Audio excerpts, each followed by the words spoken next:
Assalamualaikum warahmatullahi wabarakatuh. Perkenalkan, nama saya Putriyanti dari kelas 8 BPG SD dengan NPM 1910 142862061669. Di sini saya akan menjelaskan tentang kepanduan atau kepramukaan. Yang pertama yaitu sejarah kepanduan dunia. Kepanduan dunia berawal dari pemikiran seorang pemuda Inggris yang merangkum atau menulis pengalaman bertugasnya di Afrika dan India. Pemuda tersebut bernama Robert Stephenson Smith Baden-Powell atau lebih dikenal dengan Baden-Powell. Baden-Powell sendiri lahir pada tanggal 22 Februari 1957 di London. Baden-Powell bergabung dengan pasukan Hussars ke-13 di India pada tahun 1875. Kemudian di tahun 1888 sampai 1895 Baden-Powell sukses bertugas di India, Afghanistan, Zulu, dan Ashanti. Semasa perang, Baden-Powell bertugas sebagai staf dari pasukan kerajaan Inggris, menjadi kolonel pasukan berkuda di Afrika Selatan. Pengalaman tersebut ia tulis menjadi sebuah buku dengan judul Aids to Scouting, yang sebenarnya untuk memberikan petunjuk kepada tentara Inggris agar dapat melakukan tugas penyelidik dengan baik. Untuk menguji kebenaran buku itu, 21 pemuda yang menamakan kelompoknya yaitu Boys Brigade mengundang Baden-Powell untuk membuktikannya dengan mengadakan perkemahan di Bronsey pada tanggal 25 Juli tahun 1907 selama 8 hari. Pengalaman dalam perkemahan tersebut dicatat setiap hari pada akhir perkemahan. Catatan tersebut dikumpul menjadi satu dan dijadikan sebuah buku dengan judul Scouting Book for Boys yang diterbitkan pada tahun 1908. Kelompok anak muda yang melakukan perkemahan di Bronsey tersebut mengubah nama kelompoknya dari Boys Brigade menjadi Boy Scout dan menjadi Scouting for Boy. Kemudian disusul berdirinya organisasi kepanduan putri yang diberi nama Girl Guides atas bantuan Agnes, adik perempuannya Baden-Powell, dan diteruskan oleh Nyonya Baden-Powell dengan buku panduan yaitu Handbook Girl Guides pada tahun 1912. Baden-Powell kembali ke Inggris pada tahun 1908 menjadi Letnan Jenderal, dianugerahi Kesatria pada tahun 1909. Pada tahun 1910, Baden-Powell meminta pensiun dari tentara dengan pangkat terakhir yaitu Letjen.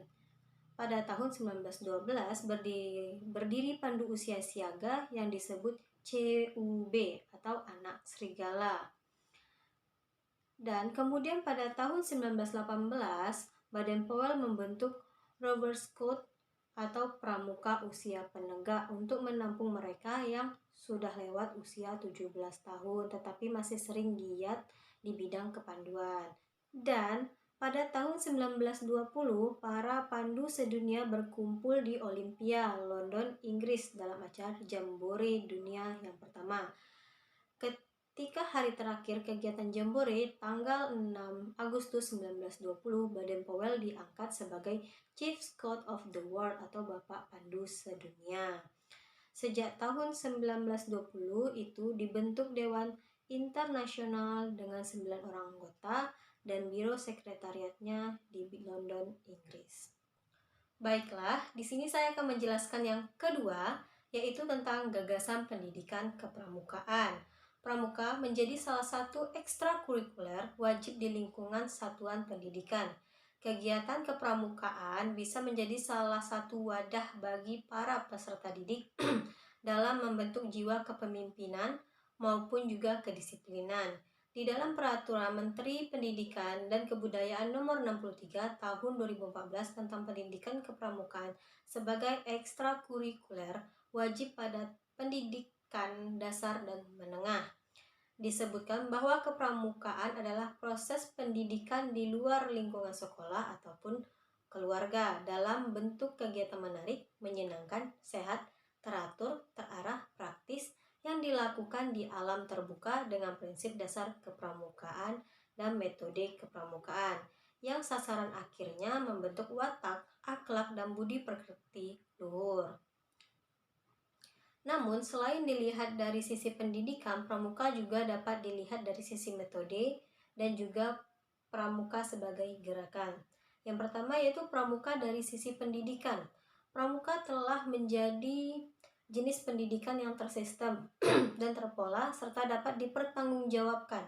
Sebagai sebuah pendidikan, kepramukaan memiliki aturan sistem, tujuan, acuan, proses, evaluasi, metode, teknik, dan cara-cara yang praktis. Pendidikan kepramukaan ialah proses pendidikan yang dapat melengkapi pendidikan di luar satuan pendidikan ataupun lingkungan keluarga. Oleh karena itu, kepramukaan biasanya dikemas dalam bentuk kegiatan yang menarik, menyenangkan, sehat, teratur, terarah, dan serta praktis. Yang kedua yaitu pramuka dari sisi metode. Metode kepramukaan pada hakikatnya tidak dapat dilepaskan dari prinsip dasar kepramukaan. Keterkaitan itu terletak pada pelaksanaan kode kehormatan. Metode kepramukaan sebagai suatu sistem terdiri atas unsur-unsur yang merupakan subsistem kompleks dan mempunyai hubungan satu dengan yang lain, yang setiap unsurnya mempunyai fungsi pendidikan yang spesifik dan saling bersinergi tercapainya tujuan. Oleh karena itu, sebagai sebuah metode, tentunya kepramukaan memiliki ada prosedur unsur, strategi, dan teknik untuk menjalankannya. Metode dalam kepramukaan memiliki ciri khas, yaitu PDK atau Pendidikan Dasar Kepramukaan dan MK Metode Kepramukaan. Yang ketiga yaitu dari sisi gerakan. Awal mulanya kepramukaan adalah sebuah gerakan kepanduan. Gerakan kepanduan di dunia internasional dicetus oleh seorang anggota Angkatan Darat Inggris yang bernama Baden-Powell. Ia menulis buku dengan judul Scouting for Boys pada tahun 1906 sampai 1907. Buku ini memiliki isi sangat menarik bagi remaja, yaitu melatih keterampilan dan ketangkasan, mengajarkan cara bertahan hidup, sehingga mengembangkan dasar-dasar moral pada para remaja. Selanjutnya saya akan menjelaskan tentang sejarah berdirinya Kepanduan Nasional dan sejarah berdirinya Gerakan Pramuka di Indonesia.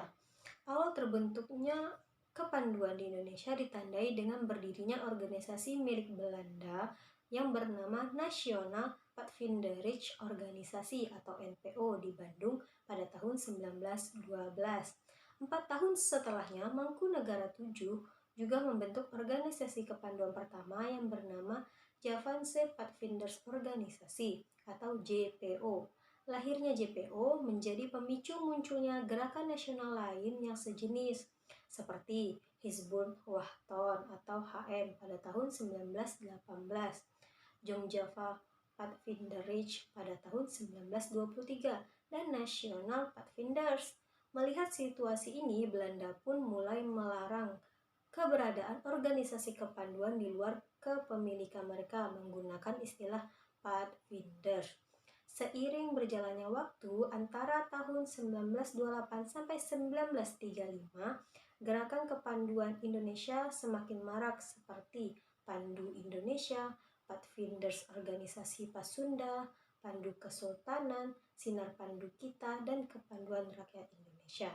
Guna menggalang kesatuan dan persatuan, Badan Pusat Persaudaraan Kepanduan Indonesia atau BPPKI menyelenggarakan acara Perkemahan Kepanduan Indonesia OEMOEM atau Perkino di Yogyakarta pada tanggal 19 sampai 23 Juli tahun 1941. Setelah Indonesia merdeka, beberapa tokoh kepanduan berkumpul di Yogyakarta dan mengadakan kongres pada tanggal 27 sampai 29 Desember 1945 di Surakarta. Kongres ini melahirkan Pandu Rakyat Indonesia atau PRI pada tanggal 28 Desember 1945 sebagai satu-satunya organisasi kepanduan yang diakui pemerintah. Akan tetapi, saat Belanda kembali datang ke Indonesia, PRI dilarang dan resmi dicabut pada tanggal 6 September 1951. Hal ini kemudian mendorong munculnya organisasi lain seperti Kepanduan Putra Indonesia (KPI), Pandu Putri Indonesia (PPI), dan Kepanduan Indonesia Muda (KMI). Mulai tahun 1960, pemerintah Indonesia dan MPRS berupaya untuk memperbaiki organisasi kepramukaan di Indonesia. Pada tanggal 9 Maret 1961, Presiden Soekarno mengumpulkan para tokoh dari Gerakan Kepramukaan Indonesia dan menyatakan bahwa organisasi kepanduan harus disempurnakan. Untuk menindaklanjutinya, Presiden Soekarno membentuk panitia pembentukan Gerakan Pramuka yang beranggotakan Sultan Habib ke-9, Aziz Saleh, dan Acamadi. Hasil kerja dari panitia ini adalah dikeluarkannya lampiran Kapres nomor 238 tahun 1961 tanggal 20 Mei tahun 1961 tentang Gerakan Pramuka. Kemudian melalui Kepres 238 pada tahun 1961, Gerakan Kepanduan Indonesia akhirnya menjadi Gerakan Pramuka Muda Karana atau Pramuka. Pada tanggal 14 Agustus 1961, Gerakan Pramuka secara resmi mulai diperkenalkan ke rakyat Indonesia. Baiklah, sekian dari penjelasan saya tentang sejarah kepanduan dunia, gagasan pendidikan kepramukaan, sejarah berdirinya Kepanduan Nasional, sejarah berdirinya Gerakan Pramuka di Indonesia. Jika ada salah penyampaian atau salah kata yang saya sampaikan, mohon dimaafkan. Saya tutup dengan wassalamualaikum warahmatullahi wabarakatuh.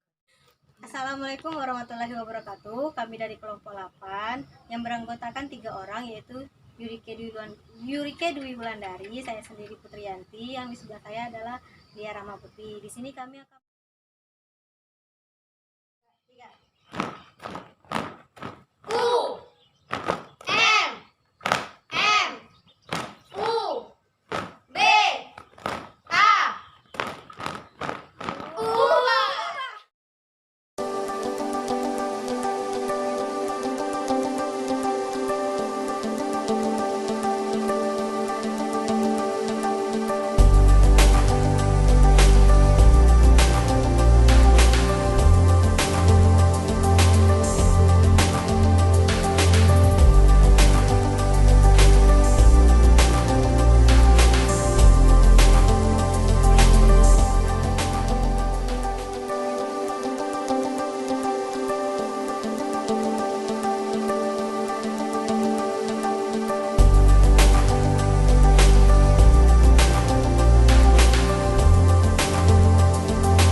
video pembuatan tandu dari kelompok kami tutup dengan wassalamualaikum warahmatullahi wabarakatuh.